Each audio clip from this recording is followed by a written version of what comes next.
अस्सलाम वालेकुम नाजरीन, आप देख रहे हैं INN चैनल। मैं हूं शेख अहमद अली। इस न्यूज़ बुलेटिन में आइए नजर डालते हैं दिन भर की बड़ी खबरों पर। हैदराबाद में बोनाल त्योहार रिवायती जोशो खरोश के साथ मनाया गया। कई मनादिर के करीब भक्तों की तवील कतारें दर्शन के लिए देखी गई। कई हजार मुलाजिमीन पुलिस को जुलूस के सिलसिले में तैनात किया गया था। होमगार्ड से लेकर कमिश्नर पुलिस तक तमाम मुलाजिमीन ने बंदोबस्त में हिस्सा लिया। बोनाल फेस्टिवल के सिलसिले में ट्रैफिक तहदीदात भी आयद की गई थी। कमांड कंट्रोल रूम से CCTV कैमरों के जरिए जुलूस की निगरानी की गई।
रियासती वजीर वेमुला प्रशांत रेड्डी ने कहा कि रिवर्स पंपिंग और बारिश के पानी के जरिए श्रीराम सागर प्रोजेक्ट की मौजूदा सतह 30 TMC तक पहुंच गई है, जिसके बाद पंपिंग के काम को आर्जी तौर पर मुअत्तल कर दिया गया।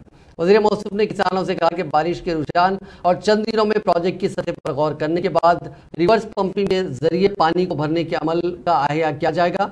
उन्होंने कहा कि गुज़िश्ता 3 दिनों के दौरान SRSP के अतराफ के इलाकों में शदीद बारिश हुई है। बालाई इलाकों से इम्कान है कि प्रोजेक्ट में बारिश का पानी दाखिल होगा और आपाशी के लिए पानी की कोई किल्लत नहीं होगी। बारिश की कमी की वजह से फसलों की काश्त में किसानों को हो रही मुश्किलात के पेश नज़र चीफ मिनिस्टर चंद्रशेखर राव ने फैसला किया है कि रिवर्स पंपिंग के जरिए SRSP को कालेश्वरम के प्रोजेक्ट से पूरा किया जाएगा। उन्होंने मजीद कहा कि गुज़िश्ता 10 दिनों से यौमिया निस्फ TMC की शरह की मुनासिबत से SRSP में पानी को भरने का काम किया जा रहा है। Telangana state road transport corporation यानी TSRTC ने मुसाफिरीन को माली बोझ कम करने के लिए पल्ले वेलुगु टाउन में 10 रियायती पासेस को मुतारिफ करने का ऐलान किया। पहले मरहले के तहत अजला करीम नगर, महबूब नगर, निजामाबाद, नलगुंडा जिला मुस्तकर में चलाए जाने वाले पल्ले वेलुगु बसों में ये रियायती बस पासेस 18 जुलाई से जारी किए जाएंगे। RTC के मैनेजिंग डायरेक्टर VC सजनार ने बात बताई। उन्होंने बताया कि पल्ले वेलुगु टाउन पास के जरिए मुसाफिरीन करीमनगर, महबूब नगर में 10 किलोमीटर तक और निजामाबाद, नलगुंडा में 5 किलोमीटर तक लामहदूद सफ़र कर सकते हैं। 10 किलोमीटर तक लामहदूद सफ़र के लिए जारी किए जाने वाले पल्ले वेलुगु टाउन बस पास पर 800 रुपये माहाना और 5 किलोमीटर के हदूद के बस पास को 500 रुपये माहाना अदा करना होगा। उन्होंने मजीद बताया कि फिलवक्त हैदराबाद और वरंगल में इस तरह का जनरल बस पास RTC की जानिब से जारी किया जा रहा है। मुसाफिरीन की दरखास्त पर इसी तर्ज के बस पास को रियासत के दीगर अजला मुस्तकर में शुरू करने का फैसला किया गया है। ट्रांसको के सीएमडी प्रभाकर राव ने कहा कि तेलंगाना में बरखी की खपत में बतदरीज इजाफे पर रियासती हुकूमत तमाम शोबों को बिला रुकावट 15,497 मेगावाट बरखी मौजूदा तौर पर सरबराह कर रही है और मुस्तकबिल में तलब के 18,000 मेगावाट तक पहुंचने पर भी बगैर किसी मसले के बरखी की सरबराही के लिए हुकूमत तैयार है। उन्होंने राजन्ना सिलसिला में मीडिया से बात करते हुए कहा कि चीफ मिनिस्टर चंद्रशेखर राव की निगरानी में ताहाल तेलंगाना में बरखी की सरबराही में कोई रुकावट नहीं हो रही है और तमाम सारिफीन को बिला रुकावट बरखी की सरबराही को यकीनी बनाने के इक़दाम किए गए हैं। गुज़िश्ता साल के मुकाबले तेलंगाना में बरखी की खपत यौमिया 3,500 से बढ़कर 4,000 मेगावाट हो गई है, जिसके बाद रियासती हुकूमत बरखी की खरीदारी के लिए 20 से 25 करोड़ रुपए यौमिया सर्व कर रही है और मुसलसिल बरखी की सरबराही अमल में लाई जा रही है। उन्होंने कहा कि तेलंगाना में तमाम शोबों को 24 घंटे बरखी की सरबराही की जा रही है। बरखी के मसले पर जारी सियासत से उनका कोई ताल्लुक नहीं है। ताहाल ओहदेदारों को बरखी की कमी की वजह से फसल के खुश्क होने से मुतालिक कोई भी शिकायत मौसूल नहीं हुई है। మనం నిరాటంకంగా దాన్ని కూడా సరఫరా చేయగలిగాం। ఇదే కాదు, ఇంకా మనం మన సరఫరా వ్యవస్థను సరిదిద్దుకున్నాం కాబట్టి ఇటు ట్రాన్స్మిషన్ కానీ అటు డిస్ట్రిబ్యూషన్ కానీ ఒక 18,000 మెగావాట్స్ వచ్చినా కానీ మనం నిరంతరాయంగా నాణ్యమైన విద్యుత్ సరఫరా చేయగలుగుతాం। మనకున్న అగ్రికల్చరల్ సర్వీసెస్ కూడా చాలా ఎక్కువ। ఇప్పుడే నేను ఇక్కడ ఎండి గారితో చైర్మన్ గారితో కూడా డిస్కస్ చేయడం జరిగింది। మా కరీంనగర్ ఎస్సీ గారు కూడా ఉన్నారు, ఎక్కడ కూడా విద్యుత్కు అంతరాయం లేదు, ముఖ్యంగా వినియోగదారులకు కూడా ఇక్కడ అంతరాయం లేదు। దాంతో పంట ఇంత మన ఈ సంవత్సరం ఏదైతే ఉన్నదో వర్షాలు లేట్ అయినా కానీ మనం అందరికీ కూడా దాదాపు ఎండాకాలంలో ఉన్నంత లోడ్ ఇప్పుడు ఉంది। లాస్ట్ ఇయర్ తోటి కనుక చూస్తే రాష్ట్రంలో దాదాపు 3,500 నుంచి 4,000 మెగావాట్స్ లోడ్ కూడా ఎక్కువ ఉంది। అయినా కానీ ముఖ్యమంత్రి గారి వారి ఆర్డర్స్ తోటి రోజుకు దాదాపు 20-25 కోట్లు కూడా పెట్టి ఎక్స్చేంజ్ నుంచి కొన్ని కూడా సప్లై ఇవ్వడం జరుగుతున్నది। ఇదే విధంగా వచ్చే కాలం లోపల కూడా మొత్తం రాష్ట్రం అంతా కూడా నిరంతరాయంగా నాణ్యమైన విద్యుత్ ఇవ్వడం జరుగుతుంది। మాకు పాలిటిక్స్ తోటి సంబంధం లేదు। वजीर सेहत हरीश राव ने जगतियाल जिला मुस्तखर के जच्चा बच्चा हॉस्पिटल के बाद डॉक्टर्स को गैर हाजिरी पर मेमो जारी किया। वजीर मौसूफ ने 15 जुलाई को इस दवाखाने का अचानक दौरा किया था, जहां उन्होंने देखा कि दवाखाने में दरकार तिब्बी अमले में से बाज़ डॉक्टर्स गैर हाजिर हैं। इस वाक़े का नोट लेते हुए उन्होंने जिम्मेदारों पर भ्रमी का इजहार किया और बाज़ डॉक्टर्स को मेमो भी जारी किया। हरीश राव ने दवाखाने में मरीजों से मुलाकात करते हुए उन्हें फराहम की जाने वाली सहूलतों के बारे में भी तफसीलात हासिल की थी। हरीश राव ने देखा कि दवाखाने में तिब्बी अमला मुनासिब तौर पर बायोमेट्रिक की हाजिरी भी नहीं कर रहा है। उन्होंने इस वाक़े पर बरहमी का इजहार किया और कहा कि हुकूमत एक तरफ सेहत आम्मा पर तवज्जो दे रही है तो दूसरी तरफ तिब्बी अमला इस तरह की लापरवाही का मुजाहरा कर रहा है। उनके इस दौरे की इतला मकामी रुकन असम्बली को भी नहीं थी। वज़ीर पंचायत राज अरवली दयाकर राव ने कहा कि रियासत में नाअहली और ख़राब हुक्मरानी के सबब पैदा बरखी के मसाइल के लिए कांग्रेस जिम्मेदार है। इससे किसानों को मुश्किलात का सामना करना पड़ा था। अब उसी कांग्रेस के रियासती सरबराह का ये कहना कि ज़राअत के शोबे के लिए सिर्फ 3 घंटे बरखी काफ़ी है। उन्होंने रेवंत रेड्डी से पूछा कि वो ज़राअत के बारे में क्या जानते हैं। किसान कांग्रेस कायदीन के रिमार्क्स पर हंस रहे हैं। वज़ीर मौसूफ ने डनगांव में इस सिलसिले में किसानों के एहतजाज में शिरकत करते हुए रेवंत रेड्डी के रिमार्क्स की मजम्मत की और कहा कि कांग्रेस के रियासती सरबराह बकवास बातें कर रहे हैं और झूठा प्रोपेगेंडा फैलाते हुए आवाम को उलझन से दो-चार कर रहे हैं। దాదాపు 5-6 కోట్ల ఖర్చు పెట్టారు। అంటే కష్టకాలంలో మనం ఆదుకునేటప్పుడు ఆలోచించాలి। అది మందు కూడా తెప్పించాను, 40 లక్షల ఆనంద మందు కూడా పెట్టి మన నియోజకవర్గంలో ఏ రోగాలు రాకుండా కాపాడే మంచిలకు ఇబ్బంది అవుతుందని ఊరుకు ఇందులో వాటర్ కూడా పెట్టడం జరిగింది। ఇప్పుడంటే మిషన్ బయటకు వచ్చిన తర్వాత పిల్లలు అంటే అవసరాలను బట్టి మహిళల్లో కూడా కుట్టు మిషన్ కార్యక్రమం మీరు చూస్తూనే ఉన్నారు।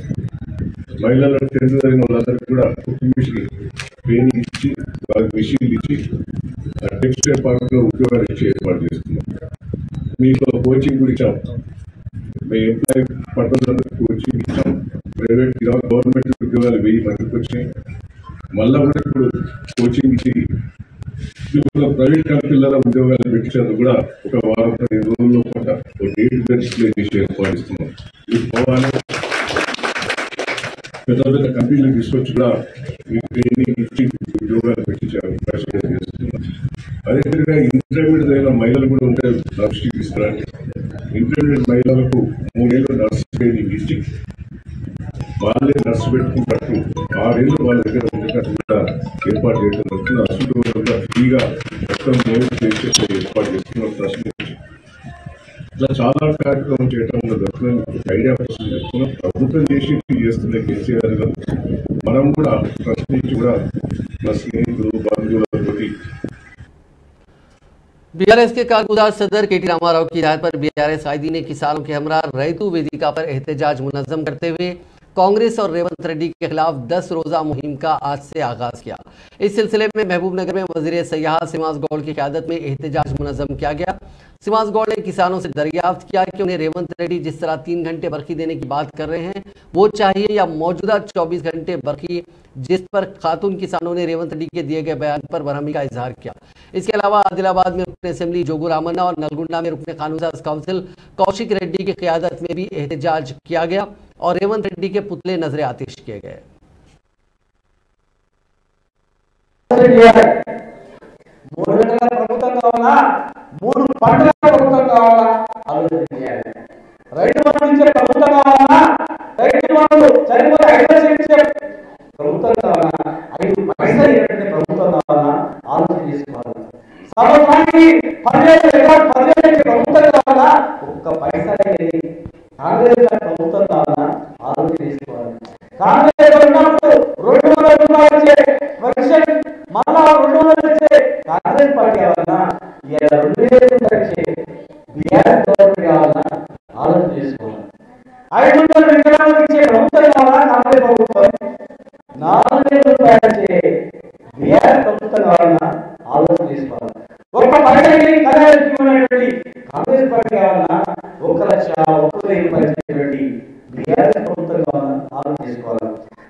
सदर प्रदेश कांग्रेस कमेटी रेवंत रेड्डी ने आदा किया कि रियासती हुकूमत काश के लिए 24 घंटे बरखी फराहम नहीं कर रही है। वो इस बात को साबित करने के लिए तैयार हैं। उन्होंने याद दहानी करवाई कि ट्रांसको के सीएमडी ने कबल अज़ीं कहा था कि सिंगल फेज में बरखी दी जाएगी। हुकाम का किसानों से कहना है कि 3 फेज बरखी को बाकायदा बनाया गया। ये बरखी सिर्फ 8 या 10 घंटे ही दी जा रही है। उन्होंने पार्टी हेडक्वार्टर्स गांधी भवन में मीडिया से बात करते हुए कहा कि ट्रांसको के लॉग बुक्स के मुताबिक अपने पार्लियामेंट कोमट रेड्डी ने इस मामले को सामने लाया। उन्होंने कहा कि आवाम के दरमियान वो मबाहिस के लिए तैयार है। रिकॉर्ड्स ये बताते हैं कि बरखी की खरीदारी के लिए सालाना 10,000 करोड़ रुपए सर्व किए गए, जिसमें से 8,000 करोड़ रुपए बीआरएस के कायदीन लूट रहे हैं। वो ये साबित करने के लिए तैयार हैं कि ज़राअत के मकसद के लिए कहीं भी 24 घंटे बरखी फराहम नहीं की जा रही है। उन्होंने कहा कि वजीर तारक रामाराव ये साबित करें कि मरकज़ कम कीमत पर बरखी फरोख्त नहीं कर रहा है। उन्होंने कहा कि कांग्रेस की जानिब से माजी में किए गए इक़दाम के नतीजे में मुल्क भर में 2014 से बरखी की गुंजाइश में इजाफा हुआ। कई रियासतों में दरकार बरखी से ज़्यादा बरखी पैदावार हो रही है। విద్యుత్ వస్తుంది, మిగతా 13-14 గంటల విద్యుత్తు సరఫరా చేయడం లేదు. 13-14 గంటల విద్యుత్తును సరఫరా చేస్తున్నామని ఖర్చులు రాసి కొనుగోలు చేసిన లెక్కలు చూపించి దాదాపుగా 8 నుంచి 9 వేల కోట్ల రూపాయలు ఎక్కడికి వెళ్తున్నాయి? దీని మీద విచారణ చేయడానికి మీరు సిద్ధంగా ఉన్నారా? ఉచిత విద్యుత్తును అనుచితంగా అవినీతికి వాడుకోవద్దు టీఆర్ఎస్ ప్రభుత్వము. నువ్వు రైతు వేదికలలో చర్చ పెడదాం, మేము కూడా వస్తాం. కేటీఆర్ ఏ రైతు వేదికకు వస్తాడో చెబితే ఆ రైతు వేదికకు నేను కూడా వస్తా. ఆ రైతు వేదికగా మనం చర్చిద్దాము. ఉచిత కరెంటు 24 గంటలు ఈ రాష్ట్ర ప్రభుత్వం ఇవ్వడం లేదు. ఇప్పుడు కూడా నేను ఆ మాట కట్టుబడి ఉన్నా. మా వెంకటరెడ్డి గారు हैदराबाद कांग्रेस के सदर समीर वलीउल्लाह ने मजलिस इत्तेहादुल मुस्लिमीन के रुकन काउंसिल रहमत बेग की टीपीसी सदर रेवंत रेड्डी के खिलाफ धमकियों पर सख्त तनकीद की। रहमत बेग ने एमआईएम को बीजेपी की बी टीम बताने के बाद रेवंत रेड्डी के काफिले पर हमला करने की धमकी दी थी। समीर वलीउल्लाह ने कहा कि एमआईएम एमएलसी एक राउडी शीटर की तरह बात कर रहे हैं। उन्होंने कहा कि अगर एमआईएम के कारकुन इस तरह की हरकत करते हैं तो फिर कांग्रेस के कारकुन ईंट का जवाब पत्थर से देना जानते हैं। ताहम समीर वलीउल्लाह ने वाजे किया कि कांग्रेस पार्टी तशद्दुद और धमकी पर मबनी सियासत की हिमायत नहीं करती है।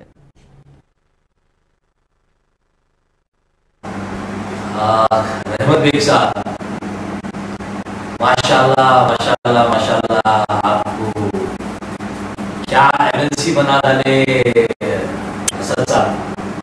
आपका शायद ऊपर का कंपार्टमेंट थोड़ा एमएलसी बनने के बाद खाली हो गया और आप थोड़े दीवाने हरकतों के ऊपर आ गए जैसा है। कल आप एक जलसे में एक बयान दिए कि आप हमारे सदर पीसीसी रेवंत रेड्डी साहब को चैलेंज कर रहे हैं कि क्या बोलते सो हमारे रेवंत रेड्डी साहब का जो बयान था कि आपके एमआईएम जो है सो बीजेपी की बी टीम है, आप उसको लेके हमारे रेवंत रेड्डी साहब को एक चैलेंज कि कांग्रेस एक जगह के ऊपर बीजेपी को सपोर्ट करते हुए म्युनिसिपैलिटी के अंदर उनका चेयरमैन है तो इनका वाइस चेयरमैन है कांग्रेस का। तो सबसे पहली बात हमारे रहमत बेग साहब, रहमत बेग साहब, आपका खिताब आपको देना चाहिए ड्राइवर है मिल्लत। तो हमारे ड्राइवर है मिल्लत साहब, आप जो है सो सियासत के बारे में शायद कुछ भी नहीं जानते। आप अच्छी खासी ड्राइवरी कर रहे थे, आपको ड्राइवरी करते करते आपकी चापलूसी को लेके आपको जो है सो एक औहदा दे डाले आपकी चापलूसी के इनाम में। तो आप अपने आप को जो है सो बहुत शातिर, बहुत क्या बोलते सो मालूमात वाला आदमी समझ के आप दूसरों के ऊपर उंगलियां उठा रहे। तो सबसे पहली बात, ऐसे कई जगह है जहां पे क्या बोलते सो आपकी बीआरएस बीजेपी के साथ मिलके बीजेपी का चेयरमैन है और बीआरएस का वाइस चेयरमैन है। कई जगह के ऊपर बीआरएस का चेयरमैन है और क्या बोलते सो बीजेपी का वाइस चेयरमैन है। कई जगह ऐसा है जहां पे उनके साथ हाथ मिला के बीआरएस भी क्या बोलते सो म्युनिसिपैलिटी के अंदर बॉडीज बनाई हुई है।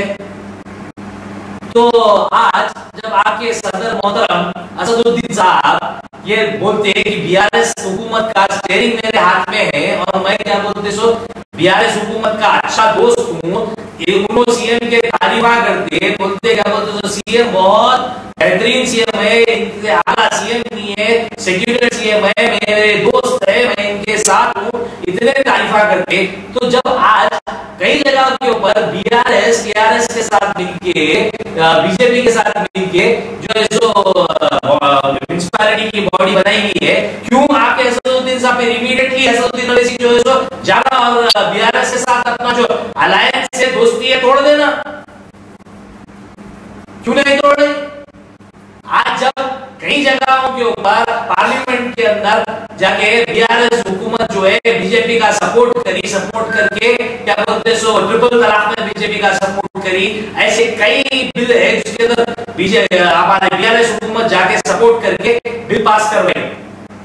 क्या वहां पे ये नहीं पता चल रहा कि बीआरएस हुकूमत खुद बीजेपी की बी टीम है और असदुद्दीन ओवैसी साहब एमआईएम जाके अगर बीजेपी का इनको बीआरएस को सपोर्ट कर रही तो एमआईएम क्या हुई? एमआईएम भी तो बीआरएस के साथ मिलकर बीजेपी की बी टीम हुई। आज आपको क्या बोलते हो कर्नाटका में नहीं जाने दिए, आप देखो कर्नाटका में नहीं जाने की आपके नहीं जाके वो करने की तरफ से बीजेपी का कितना नुकसान हो गया।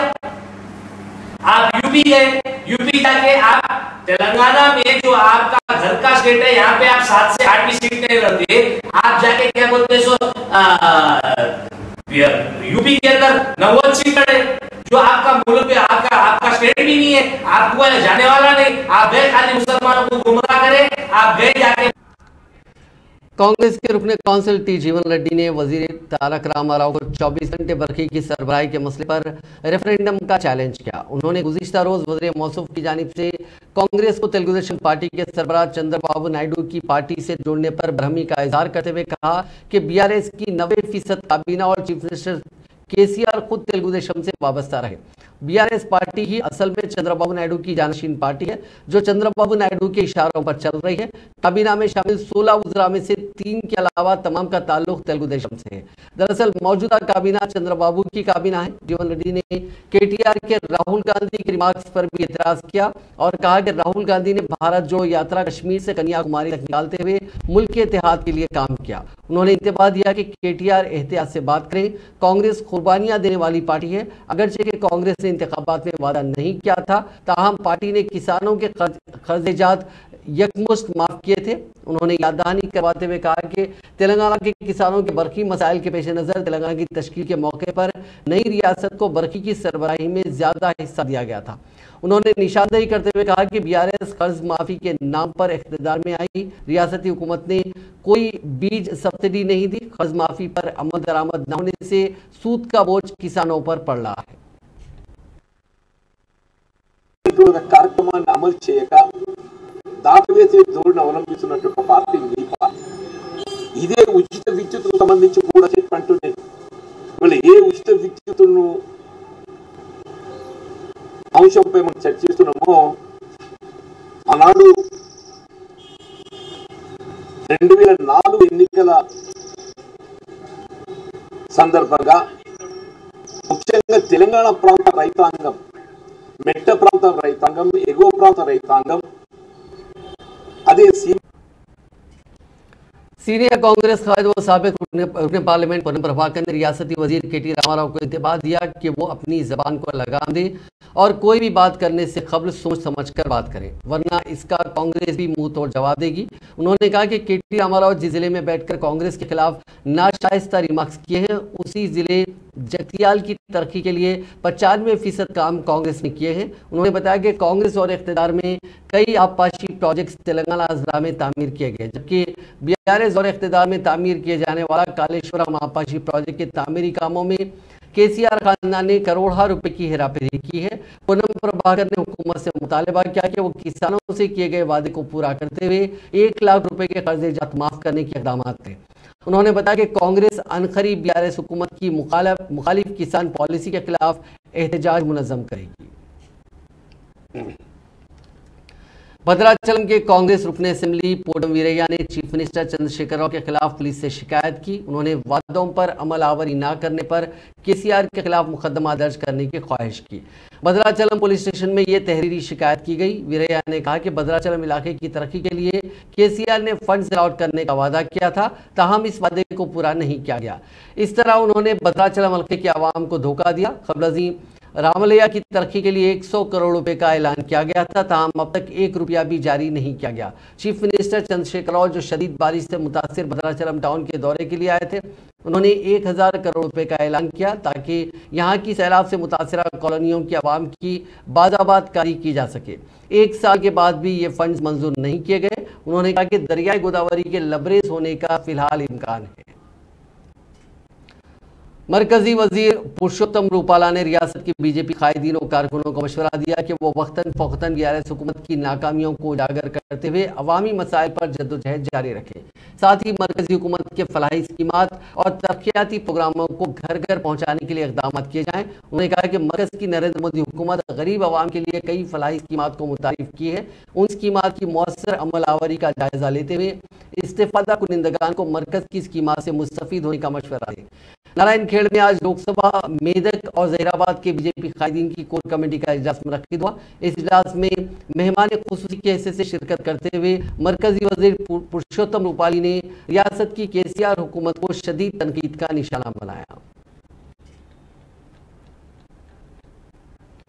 सरकारी मेडिकल कॉलेज निजामाबाद में एक मेडिको तालिबा की खुदकशी की कोशिश से सनसनी की लहर दौड़ गई। सरकारी मेडिकल कॉलेज हॉस्टल निजामाबाद में मेडिको तालिबा ने खुदकशी की कोशिश की। यह वाकया आज सुबह मंजर-ए-आम पर आया। 20 साला खुशबू रियासत राजस्थान से ताल्लुक़ रखने वाली एक MBBS साल दुवम की तालिबा है। उसने सरकारी मेडिकल कॉलेज निजामाबाद में नामालूम गोलियां खाकर खुदकशी की कोशिश की। यह वाकया इतवार की शब पेश आया। तालिबा के बेहोश हो जाने पर जिले सरकारी जनरल हॉस्पिटल मुंतकिल कर दिया गया। मेडिकल कॉलेज के अहदेदारों का कहना है कि खुशबू की खुदकुशी की वजह हॉस्टल में एक और तालिब इल्म से लड़ाई है। दावा किया जा रहा है कि मेडिकल की तालिबा की खुदकुशी की कोशिश की वजह हरासा करना था। हरासानी बर्दाश्त न करते हुए उसने इंतहाई इकदाम उठाया। मालूम हुआ कि तालिबा ने हफ्ते को 5 और इतवार को 10 गोलियां खाई और खुदकुशी की कोशिश करने का इजहार किया जा रहा है। फिलहाल दवाखाने के अहदेदारों का कहना है कि वो सेहतयाब हो रही है। इस वाक़े पर अहदेदारों ने सरकारी मेडिकल कॉलेज में मेडिको की खुदकुशी की कोशिश को रोकने के लिए काफ़ी कोशिशें की। निजामाबाद गवर्नमेंट मेडिकल कॉलेज में 4 माह के अंदर एक तालिबा ने खुदकुशी की और दूसरे तालिबा की इक़दाम में खुदकुशी के वाक़े से सनसनी की लहर दौड़ चुकी है। हनुमकुंडा जिले के बट्टूपल्ली एसआर प्राइमरी स्कूल की 32 तालिबात समेत ग़िज़ा से मुतासिर हुई हैं। ये वाक़या कल शब पेश आया। रात में चिकन खाने के बाद तालिबात ने इस हाल की शिकायत की। बाज़ तालिबात के ज़्यादा मुतासिर होने पर तमाम को दवाखाना ले जाया गया। बाज़ तालिबात ने पेट में दर्द की भी शिकायत की। इस वाक़े पर उनके वालिदैन में तशवीश देखी गई। इस वाक़े के बाद तालिबात की बड़ी तादाद ने हॉस्टल छोड़ दिया। तलबा की यूनियनों ने इस वाक़े पर रद्द-ए-अमल ज़ाहिर करते हुए मायूसी का इजहार किया। एक खातून ने दरियाए गोदावरी में छलांग लगाकर खुदकशी कर ली, जिसके बाद उसका पालतू कुत्ता घंटों उसकी वापसी का इंतजार करता रहा। यह वाक़या आंध्र प्रदेश के अंबेडकर कोनासीमा जिले में पेश आया। तफसीलात के मुताबिक खातून जिसकी शिनाख्त नहीं हो सकी, उसने दरियाए गोदावरी में छलांग लगाकर खुदकशी कर ली। उस खातून के साथ आने वाला पालतू कुत्ता उसके छोड़े हुए जूतों पर ही इसका घंटों इंतजार करता रहा। यह मंजर वहां से गुजरने वालों के लिए हैरत का सबब बना हुआ था, जिन्होंने अपने सेल फोन के कैमरों के जरिए कुत्ते के इंतजार के पल को महफूज कर लिया और ये वीडियो देखते ही देखते सोशल मीडिया पर वायरल हो गया। इतला मिलते ही पुलिस ने वहां पहुंचकर लाश की तलाश शुरू कर दी। पुलिस ने इस सिलसिले में एक मामला दर्ज कर लिया और उस खातून की शिनाख्त मालूम करने की कोशिश कर रही है। मोहब्बत की शादी के 7 साल के बावजूद औलाद ना होने पर शोहर और बीवी ने खुदकशी कर ली। यह अफसोसनाक वाकया जिले मेदक के अहमदनगर में पेश आया।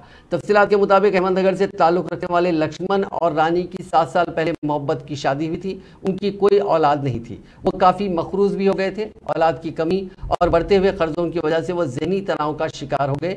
इस बेचैनी की हालत में दोनों ने कीड़े मार दवा पीकर खुदकशी कर ली। उनके रिश्तेदारों ने उन्हें इलाज के लिए हैदराबाद के प्राइवेट हॉस्पिटल में दाखिल करवाया। इलाज के दौरान कल रात 8 बजे रानी की मौत हो गई और लक्ष्मण की पीर की सुबह 5:30 बजे मौत हो गई। जिले रंगारेड्डी के शाहनगर टाउन के नवाही इलाके में एक रंग तैयार करने वाली प्राइवेट कंपनी का रिएक्टर फट पड़ा, जिसके नतीजे में कंपनी की इमारत में अचानक बड़े पैमाने पर आग लग गई और 14 अफराद झुलस गए। ये वाकया बुरगुला इलाके में कल शब पेश आया। आग तेजी के साथ फैलती चली गई। जराये के मुताबिक इस कंपनी के केमिकल रिएक्टर के करीब बिहार और यूपी के मजदूर काम कर रहे थे और ये रिएक्टर फट पड़ा।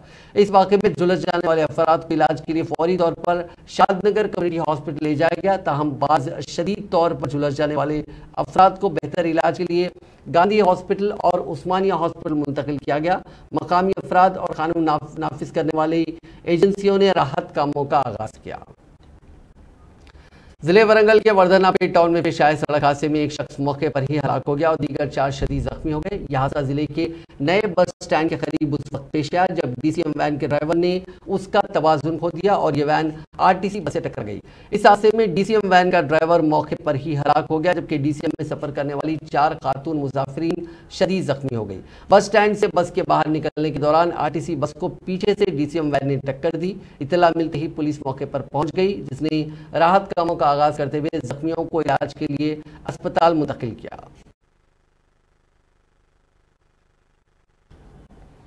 तेलंगाना के शामीरपेट पुलिस स्टेशन के हदूद में पेश आए खौफनाक सड़क हादसे में 3 अफराद हलाक हो गए। यह हादसा शामीरपेट की आउटर रिंग रोड पर लेनिन रिजॉर्ट के करीब पेश आया। आउटर रिंग रोड पर पेट्रोलिंग करने वाली पुलिस के मुताबिक मेडचल से किसरा की सिम जाने वाली लॉरी के ड्राइवर ने उसका तवाजुन खो दिया, जिसके नतीजे में इस लॉरी ने डिवाइडर पर से दूसरी सिमत आने वाली बोलेरो कार को टक्कर दे दी। हादसा इतना शदीद था कि 3 अफराद मौके पर ही हलाक हो गए। बोलेरो कार में इस हादसे के वक्त 3 अफराद सवार थे, जिनमें से 2 अफराद मौके पर ही हलाक हो गए, जबकि एक शख्स शदीद जख्मी हो गया। लॉरी में हादसे के वक्त 2 अफराद सवार थे, जिनमें से एक शख्स हलाक हो गया। नाज़रीन, इस न्यूज़ बुलेटिन में बस इतना ही। आप देखते रहिए INN चैनल।